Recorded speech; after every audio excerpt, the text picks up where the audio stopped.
আমার সাথে সকলে পড়ুন আউযু বিল্লাহি মিনাশ শাইতানির বিসমিল্লাহির রহমানির রহিম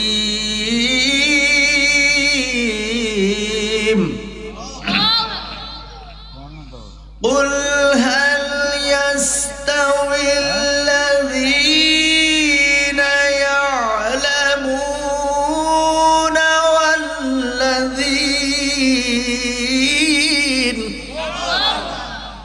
والذين لا يعلمون আমার প্রিয় ভাইরা, আমার বন্ধুরা, আল্লাহ পাক রব্বুল আলামিন কুরআনুল কারীমের মধ্যে সূরা জুমার 39 নম্বর সূরার নাম হলো সূরা জুমার। এই সূরা জুমার 9 নম্বর আয়াতে কারিমার শেষের দিকে আল্লাহ বললেন, হাবিব আমার, দোস্ত আমার, বন্ধু আমার, আপনি জানায় দেন।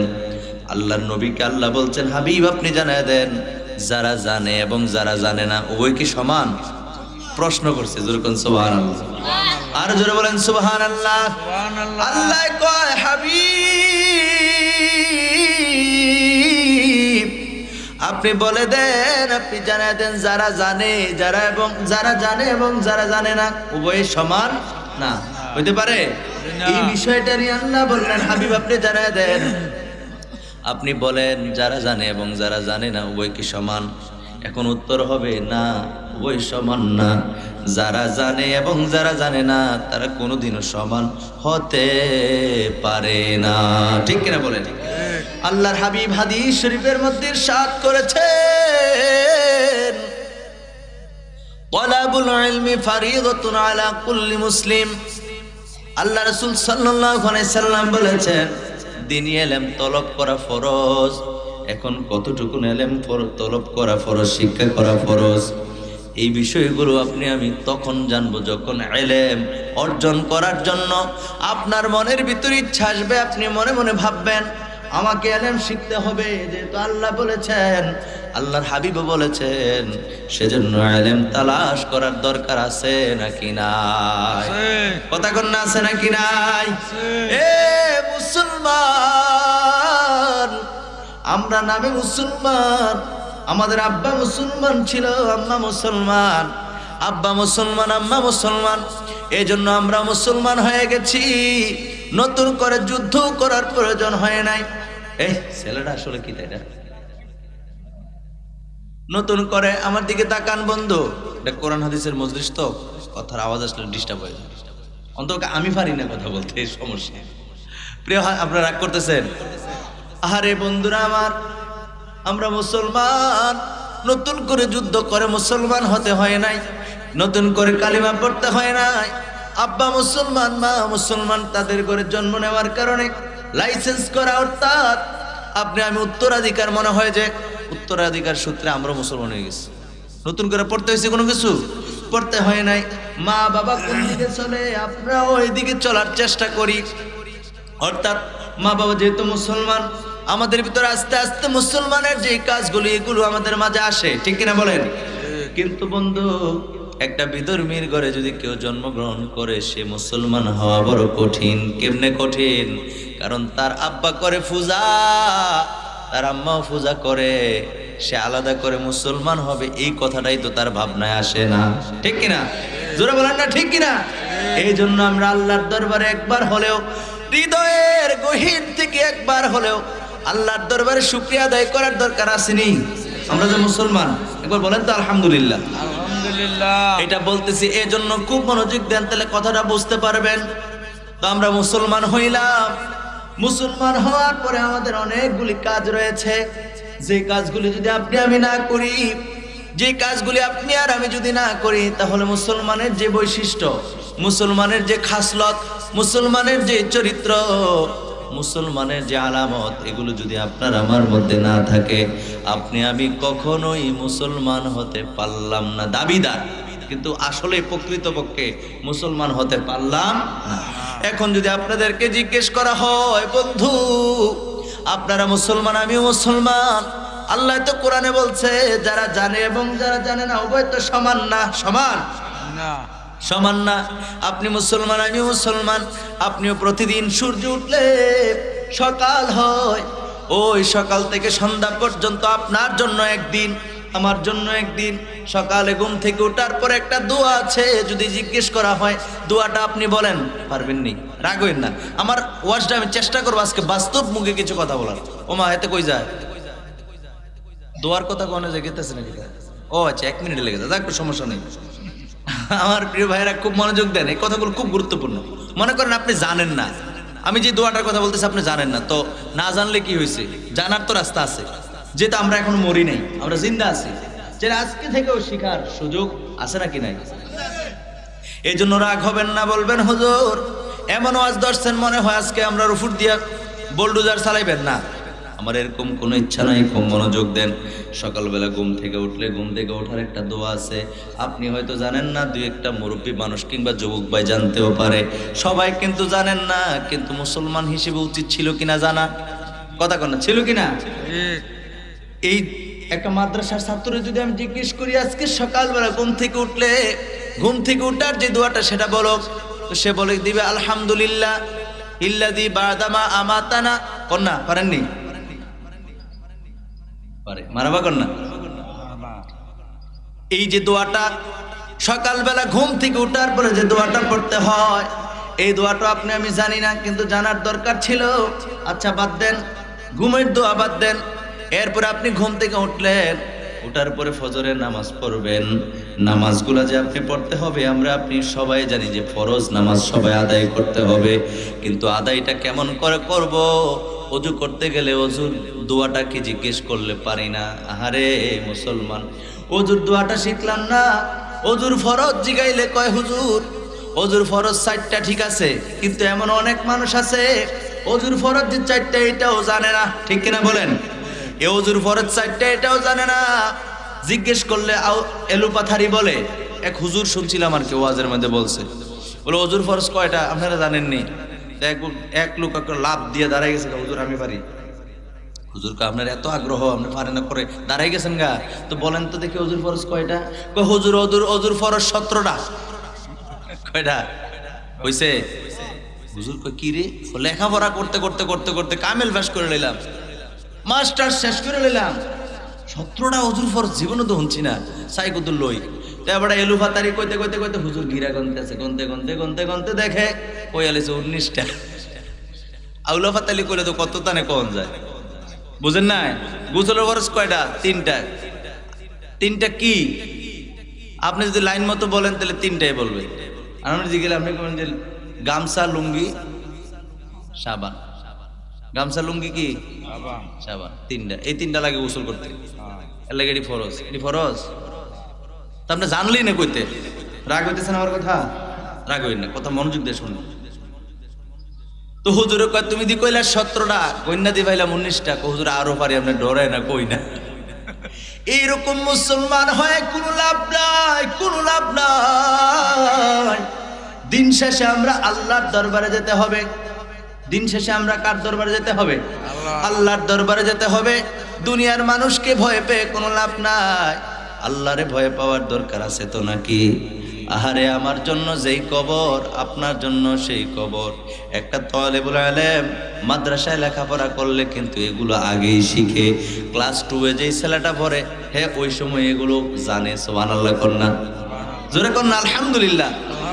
একটা মাদ্রাসায় পড়ুয়া ছাত্রই খবর তার মধ্যে আছে। আপনি খাবার খাইতে বসেছেন, খাবার সামনে আসলে রিজিকটা যদি আপনার সামনে আসে, রিজিক দেখার পর একটা দোয়া আছে নাকি নাই? আল্লাহুম্মা বারিক লানা ফিমা রাযাকতানা ওয়া কিনা আযাবান নার। সুবহানাল্লাহ কোন। মাদ্রাসার ছাত্রদেরকে যদি জিজ্ঞেস করা হয়, তারা ফটফট করে বলে দিবে আপনি আমি হয়তো বা পারবো না। এই মাদ্রাসার গুরুত্ব কত বেশি আবার শোনেন। এই জন্য কথাগুলো বলতেছি, মুসলমান হিসেবে ওই আল্লাহর হাবিব যে বলেছিলেন তলাবুল ইলমি ফারিদাতুন আলা কুল্লি মুসলিম, আল্লাহর হাবিব যে বলেছেন সকল মুসলমানদের উপর দ্বীনি ইলম তলব করা, শিক্ষা করা ফরজ। এগুলো জানা কিন্তু ফরজ ছিল। সুবহানাল্লাহ কন। মানে দিনই এলেমের তো শেষ নাই, এটার ভিতরে কি এলেম শেষ আছে? এই কোরআনে কোনটা নাই? সবই তো আছে। সুবহানাল্লাহ কন না। তাই বলে আমি হুজুর কি সব জানি? আমি যে হুজুর আমিও তো জানি না, আপনি তো জানেন না মনে করেন, আমিও জানি না।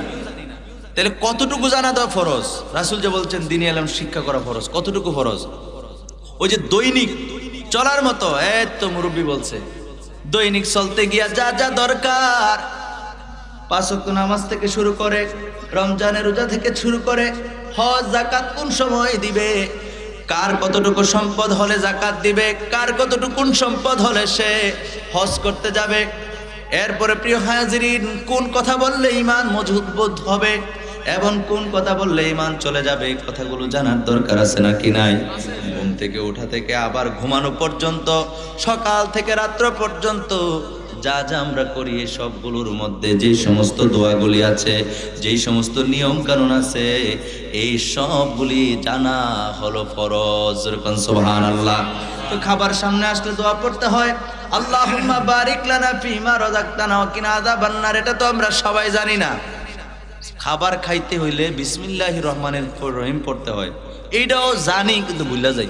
কথা কয় আপনি যে ঠিক কইছেন, সত্য কথা কইছেন, মনে করেন আপনি পড়েন না কিন্তু এখন কইছেন যে ঠিক, আপনার কথাটা ঠিক, এটার জন্য আপনার জন্য সওয়াব বরাদ্দ হবে। সুবহানাল্লাহ পড়েন।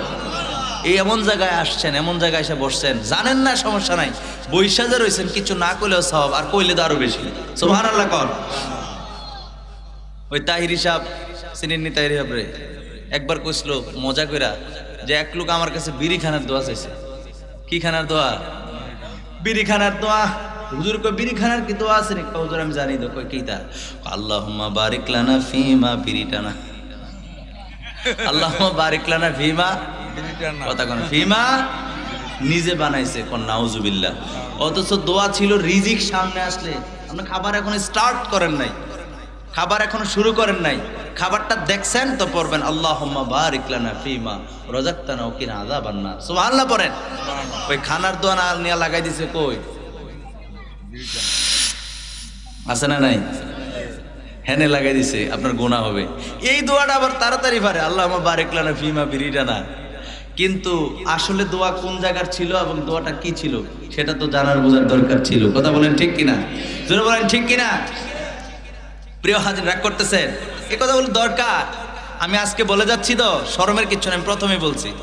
কালকে আপনার ভিতরে উৎসাহ আসার কারণে আজকে দেলোয়ার হুজুরের প্রতিষ্ঠিত মাদ্রাসায় হয়তো আপনি ভর্তি হবেন না, কিন্তু সকালে বিকালে হুজুরের লগে দেখা হলে কিংবা মাদ্রাসায় আপনি সময় হলে এসে হুজুরকে জিজ্ঞেস করবেন, হুজুর দ্বীনি প্রতিষ্ঠান দিয়েছেন, মাদ্রাসা দিয়েছেন, মিনহাজ হুজুর অনেকগুলি দোয়ার কথা বলে গেছেন, আমি এই দোয়াটা আপনার কাছে শিখতে চাই। এই যে আপনি আসা যাওয়ার মধ্যে রইলেন, এতে লাভ হবে নাকি লস হবে? মাদ্রাসারও লাভ হবে, আপনারও লাভ হবে, ঠিক কিনা বলেন? এখানে একজন একটা মাদ্রাসা করছে, কেউ এখানে আইয়ে না, এটার কোনো দাম আছে?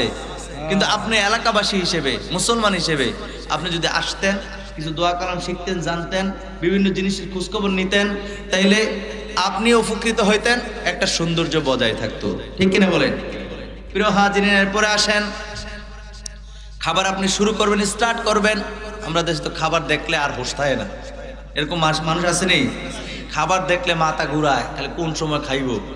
এক মজলিসে বসছি, আগের দিনের মানুষ, কোনো বাবা আগের দিনের মানুষ খাবার নিয়ে বসলে হুজুরে অনুমতি দিছিনি বসে থাকে, হুজুর খাই, হুজুর যখন ইনশাল্লাহ শুরু করেন তৈলে খাইতো। আর এখন দূর হুজুর খানা, হুজুর আমার খানা, কোন সময় খালি খাইবো, খাওয়ালে খালি খাম খাম করে। আছে না নাই? কথা কন না, আছে না নাই? আল্লাহর হাবিব কই, উম্মত রে ও আমার উম্মত, দুনিয়ার জমিনে আমার যে উম্মত খাবারের জন্য এরকম করবে, শুধু খাবার খাওয়ার জন্য পাগলা হয়ে যায় বা উম্মত, শোনো, হাসরের ময়দানে মানুষ যখন দাঁড়ায় থাকবে হাসরের ময়দানে, তখন খাবারের এত পরিমাণে খিদা তুমি অনুভব করবা, তোমার এই কষ্টটা সবচাইতে বড় হয়ে যাবে। আল্লাহু আকবার বলেন। যারা দুনিয়াতে শুধু খাম খাম করে, আল্লাহর হাবিব বলেন কাল হাসরের ময়দানে, কাল হাসরের ময়দানে তুমি এত পরিমাণে খাবারের কষ্ট পাইবা। আপনি তো খাবারের কষ্ট পান নাই, বুঝেন নাই, কারণ 3 বেলা খাবার আপনি খান।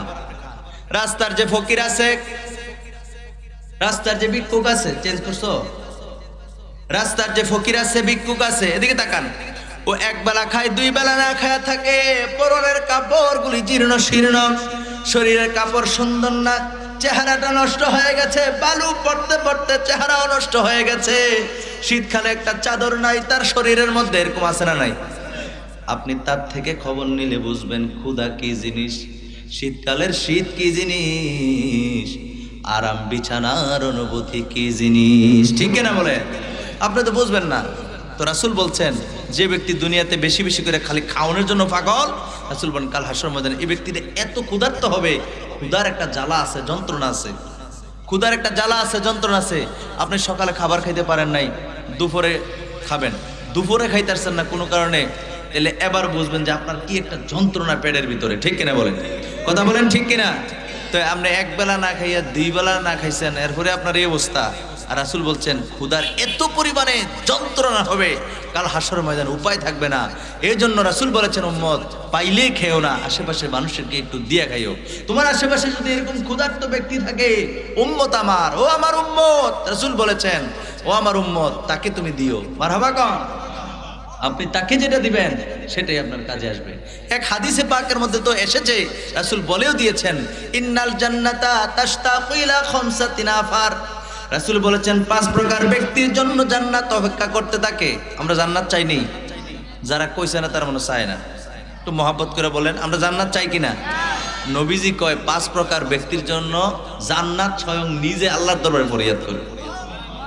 আমরা জান্নাত চাই, আর সেই জায়গায় যদি জান্নাতে আপনারে চায় তাহলে কেমন হবে? সুবহানাল্লাহ কন্যা। 5 প্রকার ব্যক্তির মধ্যে এক প্রকার হলো, রাসূল সাল্লাল্লাহু আলাইহি ওয়াসাল্লাম বলেছেন অমুতঈমিল জিয়ান, যে ব্যক্তি ক্ষুধার্ত ব্যক্তিকে খাবার খাওয়ায়, আল্লাহ রাসূল বলেন জান্নাত তার জন্য অপেক্ষায় থাকে, কোন সময় এই বান্দা আমার কাছে আইবে। সুবহানাল্লাহ। বাস খারাপ লাগতেছে, খুব মনোযোগ দেন। রাসূল বলেছেন ওই ক্ষুধার্ত ব্যক্তিকে খাওয়ানোওয়ালা ব্যক্তির জন্য আল্লাহর তৈরি জান্নাত অপেক্ষায় থাকে, বান্দা তুমি আসো আমার কাছে আসো, আমি অপেক্ষায় আছি। সুবহানাল্লাহ করে। এই জন্য খাবার পাইলে খামখাম না কইরা, আপনি 3 বেলা খাইছেন, আরেকজনে এক বেলাও খায় নাই, যদি আপনার কর্ণকুহরে পৌঁছে যে ওই ব্যক্তিটা সারাদিনে একবারও খায় নাই, আপনার প্লেটের খাবারটা তাকে দিয়ে আসেন। আপনি তো দিনে 2 বার খাইছেন অলরেডি, সে খায় নাই, সবচেয়ে বেশি খুশি হবেন যিনি, তিনি কে? জোরে কর। আল্লাহর রাজি খুশি করা এত কঠিন জিনিস নয়। আল্লাহ পাক রব্বুল আলামিনকে রাজি খুশি করা খুব সহজ জিনিস। আল্লাহ পাক রব্বুল আলামিনকে যদি আপনি রাজি করতে চান, এই সমস্ত কাজগুলো বেশি করতে হবে। এতিমের মাথায় হাত বুলাইলে খুশি হয় যিনি, তিনি কে? এমনি লোক কম, আবার জায়গায় তারা উল্টা, আহা, তখন মনে হয় যে খুব খারাপ লাগে। আমি দেখছি যেটা সত্য, যা থাকে সমস্যা নেই। আপনারা যারা আছেন, বহুত মানুষ আছেন, ইমানদারের বেশি দরকার নেই। কথা কোন ঠিক কিনা? এটা কেন বললাম? আমি তো সারাটা দেশে আল্লাহ আলোচনা করি। প্রারম্ভে বললাম কালকে টাঙ্গাইল প্রোগ্রাম করে আসছি, বলছি না এরকম সারা দেশে আলহামদুলিল্লাহ আল্লাহ আমারে দয়া করেন, ছোট মানুষ নেয়। দেখছি যে যত জায়গায় আমল ভিত্তিক ওয়াজ করি, মানুষ জায়গায় মানে সুবহানাল্লাহ আসতে কয়, মানে আর মজা লাগে না। যখন ঘটনা কমো একটার পর একটা ঘটনা, তখন মজা লাগে। সুবহানাল্লাহ আলহামদুলিল্লাহ মা তাআলার এমনি মজা লাগছে। কিন্তু আমি যেই কথাগুলো এখন বলতেছি, এগুলো অত্যন্ত গুরুত্বপূর্ণ, অত্যন্ত গুরুত্বপূর্ণ, ঠিক কিনা বলেন? আমি যদি আপনারা জিজ্ঞেস করি, আপনি বলেন তো খাবার খাওয়ার শুরুতে কোন দোয়াটা পড়বেন? একটু আগে যেটা কইছি, খাবার দেখলে রিজিক আপনার সামনে আইছে মাত্র দোয়া। এবার আপনি খাবার শুরু করবেন, কি কইবেন?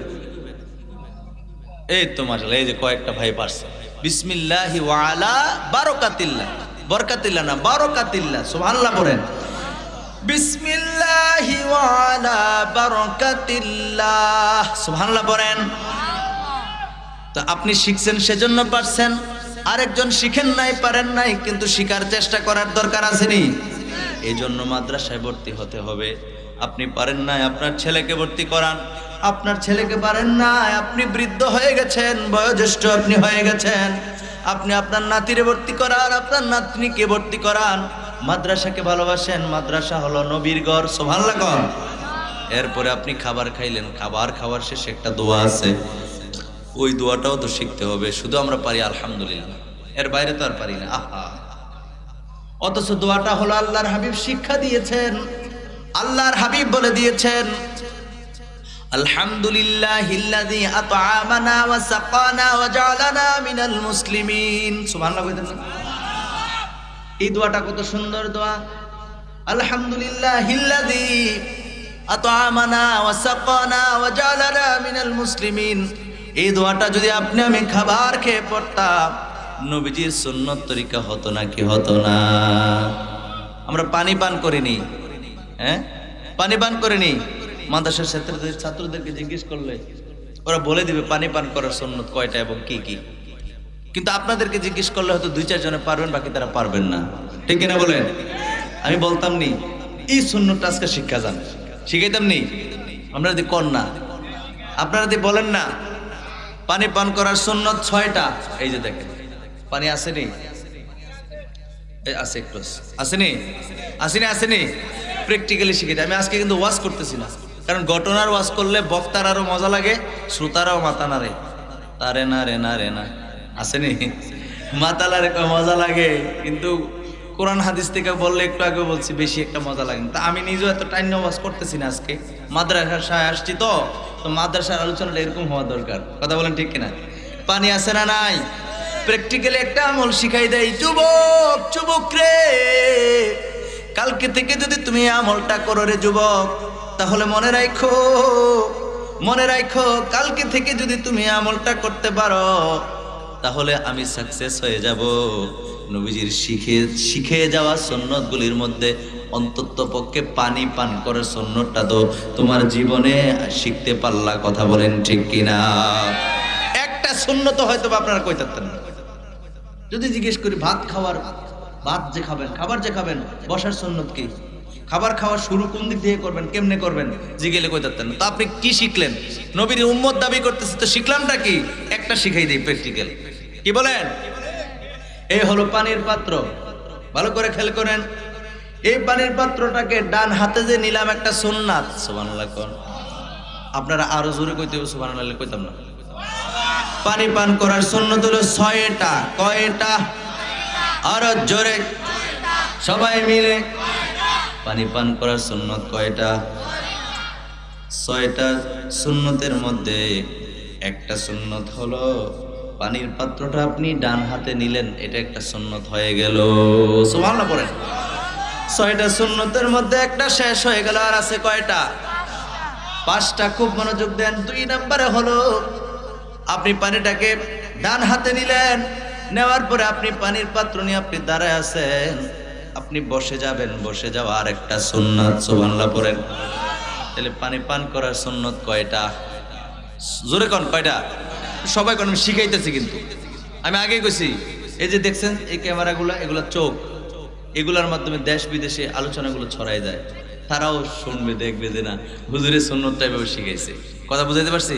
একটু আওয়াজ করে বলবেন, ঠিক আছে তো? তাহলে পানি পান করার সুন্নত কয়টা? বলছি কয়টা? আর আছে কয়টা? 1 নম্বরে কি? দাঁড়াই থাকলে বসে যাওয়া। 1 নম্বরে কি? দাঁড়াই থাকলে বসে যাওয়া। 2 নম্বরে পানির পাত্রটা কোন হাতে নেওয়া? জোরে কোন? কোন হাতে? ডান হাতে নেওয়া। 3 নম্বরে পানিটার মধ্যে পোকা আছে কিনা, ময়লা আছে কিনা, বিশুদ্ধ নাকি বিশুদ্ধ না, এইটাকে চেকিং করা।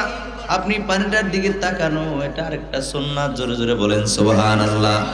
পানি গ্লাসে ভরলেন, গ্লাসে পানি ঢাললেন আর খেয়ে ফেললেন, এটা ঠিক না, উচিত না। পানিটাকে চেকিং করতে হবে। আপনি চেকিং করে পানিটা পান করার দরকার আছে নাকি না? এটা হলো 3 নম্বর সুন্নত। কয় নাম্বার? তাহলে পানি পান করার সুন্নত কয়টা? জোরে কোন? বলছি কয়টা? আর আছে কয়টা? তাহলে 1 নম্বরে দাঁড়ায় থাকলে বসে যাওয়া, 2 নম্বরে পানির পাত্র ডান হাতে নেওয়া, 3 নম্বরে কোন দিকে তাকানো? পানির দিকে। কোন দিকে তাকানো? পানির দিকে তাকানো। 3টা গেল। 4 নাম্বার সুন্নত হলো আপনি 3 ঢুকে পানি পান করা। কয় ঢুকে? 3 ঢুকে বা 3 শ্বাসে। তবে 3 শ্বাসের হাদিসটা গুরুত্বপূর্ণ, বা যেটা আমরা জানি। বলে হুজুর 3 ঢুকে তো একসাথে ঢুক নেওয়া যায়, একটু নিচি আবার নিচি, এরকম 3 শ্বাসের কথাটাই বেশি। রাসূল বলেছেন তোমরা গাধার মতো এক টানে বা এক শ্বাসে পানি পান করিও না। গাধা দেখবেন এক টানে পানি খেয়া জোরে শ্বাস ফেলায়। যারা গাধা ফালছেন তারা এনে কইতে পারবেন, ভাই তারা কেমনি করবেন? মানে আমরা শুনছি নবীর হাদিস কইরা রাসূল বলছেন তোমরা গাধার মতো পানি খাইও না, 3 শ্বাসে পানি পান করতে হবে। কয় শ্বাসে? জোরে কোন কয় শ্বাসে? কেউ পানির বান লাগছে নি, গলাত লাগছে নি? এরকম অনেকের আছে পানির বান পড়ছে, অথচ পানিটা কিন্তু বান পড়ার জিনিস না, এটা তরল জিনিস, ঠিক কিনা বলেন? তো বান পড়ার কথা না, কিন্তু এই পানিটা যদি গলাত বান পড়ে যেই কষ্ট, ঠিক কিনা বলেন? এই জন্য রাসূল কত সুন্দর শিক্ষা দিচ্ছেন, উম্মত একটু খাও শ্বাস ফালাও রিল্যাক্স, আবার একটু খাও শ্বাস ফালাও রিল্যাক্স, আবার একটু খাও, 3 শ্বাসে যদি পানিটা পান করো নবীর সুন্নত আদায় হবে, ওই গলাত বান পড়তো না। সুবহানাল্লাহ কইতেন না? আর জোরে কোন সুবহানাল্লাহ। পান করার সুন্নত কয়টা? 6টা। বলছি কয়টা? জোরে কোন 6টা। 6টা না 5টা? 6টা নি কইছি। 1 নম্বরে দাঁড়াই থাকলে, জোরে কোন 1 নম্বরে দাঁড়াই থাকলে, 2 নম্বরে পানির পাত্র, জোরে কোন পানির পাত্র ডান হাতে নেওয়া, 3 নম্বরে কোন দিকে তাকানো, 4 নম্বর সুন্নত মিস্টেক হয়ে গেছে। 4 নম্বর সুন্নত যেটা বলছে এটা না, মানে 4 নম্বর সুন্নত হলো বিসমিল্লাহির রহমানির রহিম পড়া। সুবহানাল্লাহ করুন। আমি কিন্তু 3 শ্বাসের কথা বলে ফেলছি, আগে হবে বিসমিল্লাহির রহমানির রহিম পড়া। জোরে কোন সুবহানাল্লাহ।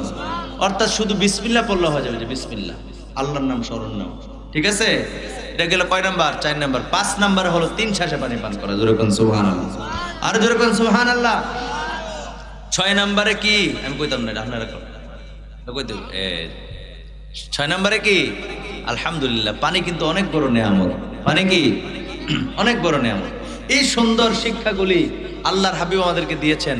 তাহলে লাস্ট বারের মতো, শেষবারের মতো বলেন তো, পানি পান করার সুন্নত কয়টা? আর জোরে। 1 নম্বরে কি? দাঁড়াই থাকলে, 2 নম্বরে পানির পাত্র ডান হাতে নেওয়া, 3 নম্বরে কোন দিকে তাকানো, 4 নম্বরে কি পড়া? মাশাআল্লাহ। 5 নম্বরে কয় শ্বাসে পানি পান করা? 6 নম্বরে পানি পান করার পরে কি পড়া? আহা, নবীজি কত সুন্দর করে সুন্নত শিক্ষা দিয়েছেন, মনে থাকবে আপনাদের? বারবার বলার অর্থ হলো যেন আপনারা ভুলে না যান। পানি পান করতে গেলে যেন মনে হয় হুজুর তো এভাবে বলছিল, আরে জীবনে একবার হলো এভাবে আদায় করে দেখো, দেখো কত শান্তি লাগে যে নবীর একটা সুন্নত আমি পালন করলাম, ঠিক কিনা বলেন? আপনার মনের ভিতরে একটা খুশি আসবে, আপনি প্রাউড ফিল করবেন, আমি নবীর উম্মত হিসেবে একটা সুন্নত মোতাবেক নবী যেভাবে বলছে এভাবে পানিটা পান করছি, ঠিক কিনা বলেন? জোরে বলেন ঠিক কিনা? এই নবী এত সুন্দর করে আপনার আমার জন্য সুন্দর ব্যবস্থা করে দিয়েছেন। বন্ধুরা আমার, ভাইয়েরা আমার, ওই নবীকে আমরা ভালোবাসার দরকার আছে নাকি নাই? নবীরে যদি ভালোবাসি রে, ও আমার কাছারি তলার ভাইয়েরা রে,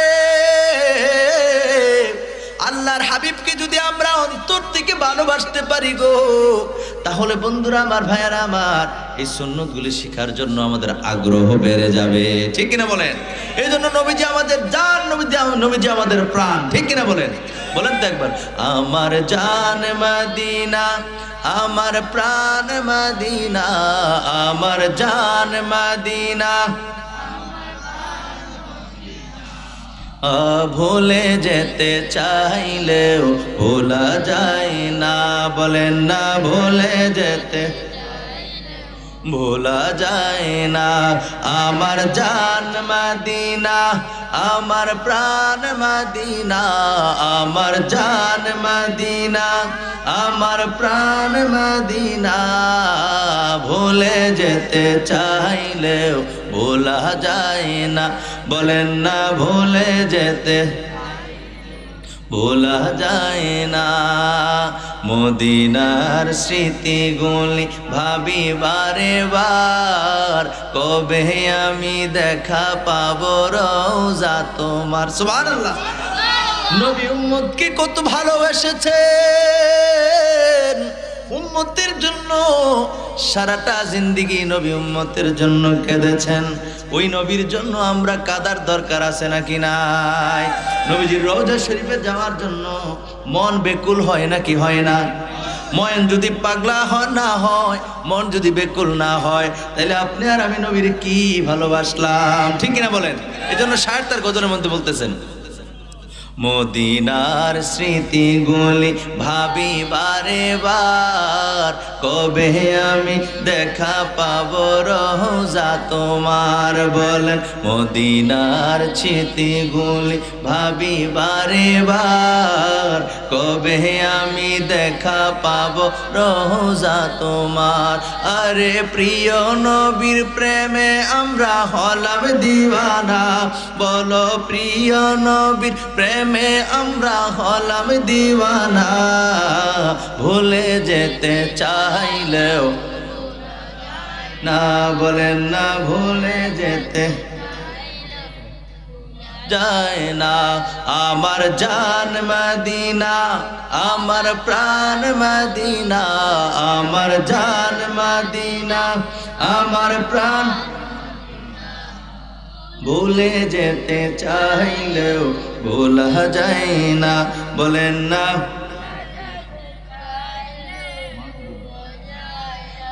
ভুলে যেতে চাইলেও।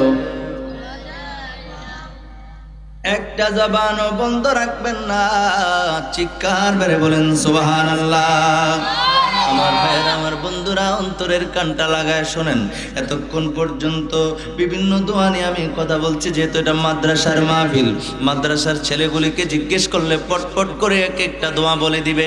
সূর্য ওঠা থেকে শুরু করে, ঘুম থেকে শুরু করে, রাত্রে আবার ঘুমানো পর্যন্ত, ঘুম থেকে ওঠা থেকে শুরু করে আবার ঘুমানো পর্যন্ত, সারাটা দিনে যে যে জিনিসগুলো আমাদের প্রয়োজন সবগুলি এই নূরে মদিনা ইন্টারন্যাশনাল মাদ্রাসার মধ্যে শিক্ষা দেওয়া হয় নাকি হয় না? জোরে বলেন হয় নাকি হয় না? একজন কোরআনে হাফেজ, একজন কোরআনে হাফেজ কাল হাসরের ময়দানে আল্লাহ পাক রব্বুল আলামিন জাহান্নামের ঘোষণা দিয়েছেন। এই রকম 10 জন জাহান্নামীকে জান্নাতে দেওয়ার অধিকার দিবেন কে? জোরে বলেন কে? আমার প্রিয় ভাইরা, আমার বন্ধুরা, যেই নবী উম্মতের জন্য 63 বছর কেঁদেছেন, ক্রন্দন করেছেন, এখনো উম্মতি উম্মতি বলে কান্দে, ওই নবী কেমনে কেমন ভাবে কাঁদে শোনেন। আমার প্রিয় ভাইরা, আমার বন্ধুরা, একটা হাদিস শরীফ আমি আপনাদের সামনে তুলে ধরছি।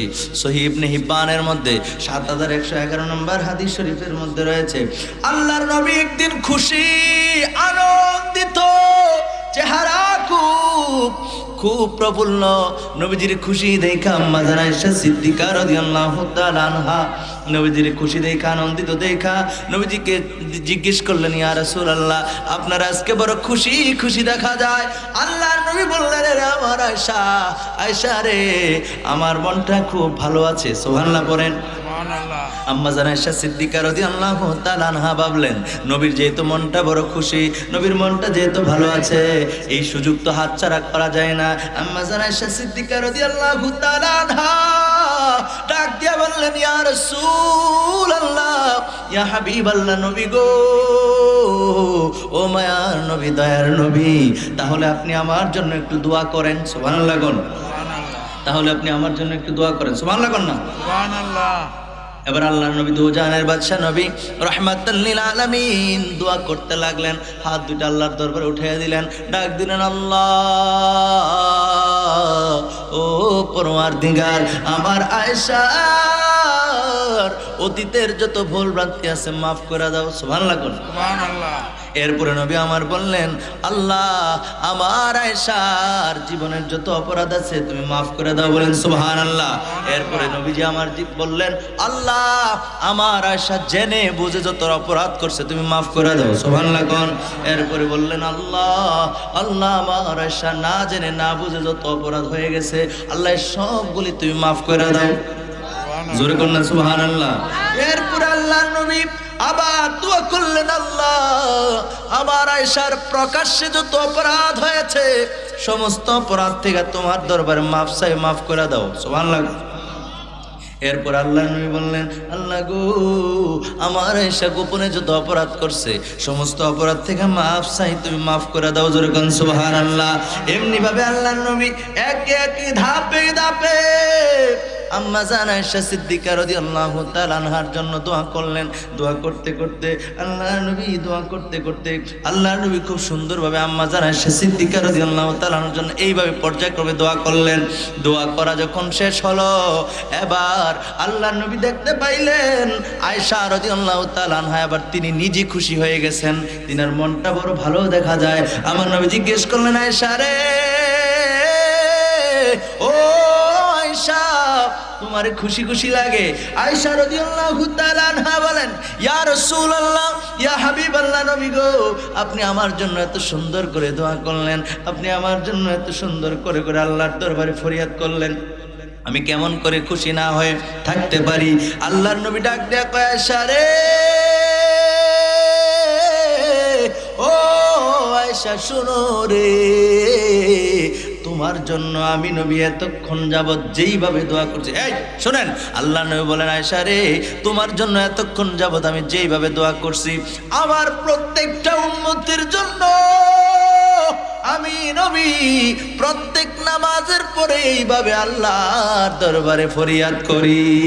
সুবহানাল্লাহ, আর যেরকম সুবহানাল্লাহ, সুবহানাল্লাহ। এটা আমার বানানো কোনো কথা নয় বন্ধুরা, আমার ভাইরা আমার, হাদিস শরীফের মধ্যে এমনটাই পাওয়া যায়। নবী বলেন, আমার প্রত্যেকটা উম্মতের জন্য আয়েশা রে, ও আয়েশা, তোমার জন্য আমি যেইভাবে দোয়া করেছি এইভাবে আমার প্রতিটা উম্মতের জন্য আমি নবী দোয়া করি।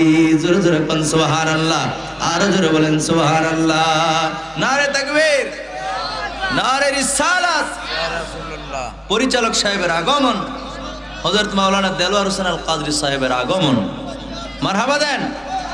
আমার প্রিয় ভাইরা, আমার বন্ধুরা, এই জন্য আল্লাহর হাবিব যেইভাবে পথ দেখায় গেছেন, যেইভাবে আপনি আমি চলার কথা ওইভাবে আমাদেরকে চলার জন্য চেষ্টা করতে হবে।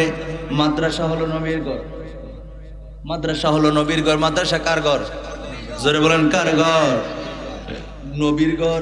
আর নবী উম্মতরে এত সুন্দর করে ভালোবাসলেন, নবীর ঘরগুলোতে এত সুন্দর সুন্দর দোয়া, কোরআন তেলাওয়াত থেকে শুরু করে বিভিন্ন দোয়াগুলি থেকে শুরু করে একটা ছেলেকে পরিপূর্ণ মানুষের মতো মানুষ করার জন্য, মানুষের মতো মানুষ করার জন্য প্রত্যেকটা মাদ্রাসার মধ্যে, বিশেষ করে যে মাদ্রাসার মধ্যে নবীর আদর্শ আছে, যে মাদ্রাসায় ভর্তি হলে ছাত্ররা নবীর ঘ্রাণ যে ছাত্রদের কাছ থেকে পাওয়া যায়, নবীর ভালোবাসা যে ছাত্র থেকে পাওয়া যায়, যে মাদ্রাসা থেকে নবীর কথা বারবার আসে, নবীর ঘর মাদ্রাসা থেকে নবীর কথাই তো আসবে, ঠিক কিনা বলেন? প্রিয় হাজিরিন, ওই মাদ্রাসা থেকে একটা ছেলে যদি মানুষ হয়, আলেমের মতো আলেম হয়, সে হবে আল্লাহর দরবারে আলেমগুলির মধ্যে শ্রেষ্ঠ আলেম, ঠিক কিনা বলেন?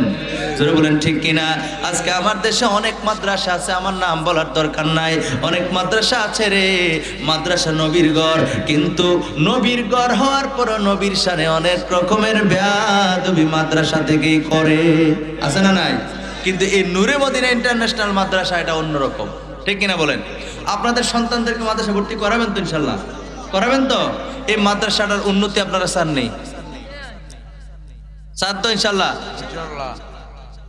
আজকের মাহফিলের প্রধান মেহমান অল্প সময়ের মধ্যে চলে আসবে। আমি দুই চার 10 মিনিট। ও কই যাও মা?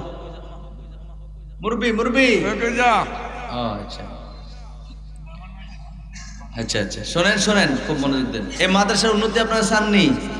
মাদ্রাসার উন্নতি যদি চান, আমি সরাসরি আপনাদের কাছে বলতে চাই, এই জীর্ণ শীর্ণ এই মাদ্রাসাটাকে সুন্দরভাবে, সামনের দিনগুলি যেন সুন্দরভাবে চলে এবং ছাত্ররা যেন আরো সুন্দরভাবে মাদ্রাসা লেখাপড়া করতে পারে, পরিবেশটাকে আরো সুন্দর করা যায়। অনেক কিছু এখন ঘাটতি রয়েছে মাদ্রাসার, এগুলো সুন্দরভাবে যেন কমপ্লিট হয়, সেজন্য কেউ আসেননি আল্লাহ নবীর ঘর এই মাদ্রাসার মধ্যে 30,000 টাকা দিবেন, কেউ আছেন? এরকম কোন আল্লাহর বান্দা আছেন? একটা বান্দা আসেননি। আজকের মাহফিলের প্রধান মেহমান আলা শ্রদ্ধেয় শায়েখ ফরহাদুল ইসলাম বুলবুলি সাহেব, উনি মুসাফির মানুষ, উনি আপনাদের জন্য দোয়া করবে, এরকম একটা মানুষ আসেননি? মাদ্রাসার মধ্যে আমি 30,000 টাকা দেব, এরকম বলার মতো কেউ আসেননি? যদি নগদে নাও পারেন, 1 সপ্তাহ কিংবা 1 মাসের মধ্যে দিয়ে দিন, সমস্যা নাই। এরকম কেউ আসেননি যে হুজুর আমি 30,000 টাকা দেব? কেউ আসেননি? কেউ আছে 30,000 টাকা দেওয়ার মতো? 50,000 বলি নাই, 1 লক্ষ টাকার কথাও বলি নাই। কালকে যখন টাঙ্গাইল প্রোগ্রাম করেছি, ওই জায়গাও মসজিদ এবং মাদ্রাসার জন্য আমাকে বলেছে, হুজুর কিছু টাকা যদি কালেকশন করতেন, আমি তাৎক্ষণিকভাবে বৈশা একবারে নগদ চুম্বুক 1,40,000 টাকা মানে আমার হাতে দিছে, মারা বাগাতেন না? কেউ 5,000, কেউ 3,000, কেউ 2,000 এরকম দিয়ে দিতে, নগদ টাকাটা 1,40,000 হয়েছে। আলহামদুলিল্লাহ কইতেন না? এই মাহফিল করতেছে, প্রত্যেক বছরে মাহফিল করে, মাহফিলের খরচ আছে নাকি নাই? কথা কন্যা আছে নাকি নাই? মাহফিল শেষে তাবারুক আছে নেই?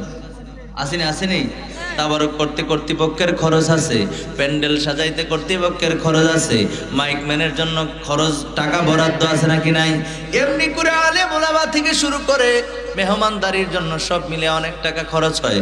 এবং মাদ্রাসার উন্নতির জন্য কেউ কে আসেননি কোনো বাবা, আপনার ব্যাংক ব্যালেন্সের মধ্যে লক্ষ লক্ষ টাকা থাকতে পারে, এই টাকাগুলি কখনোই আপনার না। আপনার হাতে যে টাকাগুলি আপনি আল্লাহর রাস্তায় ব্যয় করে যাবেন, আল্লাহর রাস্তায় দিয়ে যাবেন, এইগুলি হলো আপনার। আর যেটা আপনি ব্যাংকে রেখে গেলেন, আজকের মনে আজকের পরে যদি কালকে আপনার মৃত্যু হয়, তাহলে মনে রাখবেন এই টাকার মালিক তো আর আপনি থাকছেন না। এই টাকাগুলি দুনিয়ার আপনার আপনজন যারা আছে তারা ভাগাভাগি করবে। যদি ভালো পথে ব্যয় করে হয়তো বা সওয়াব পাবেন, যদি খারাপ পথে ব্যয় করে তাহলে গুনাহ হইবনি, হইব কিনা? এই জন্য নিজের হাতে নিজে পরকালের ব্যাংকটাকে সাজানোর দরকার আছে নাকি নাই? আসেননি কেউ? একটা মানুষ শুধু একজন চাই, এরপর একটু কমাইয়া দেবো।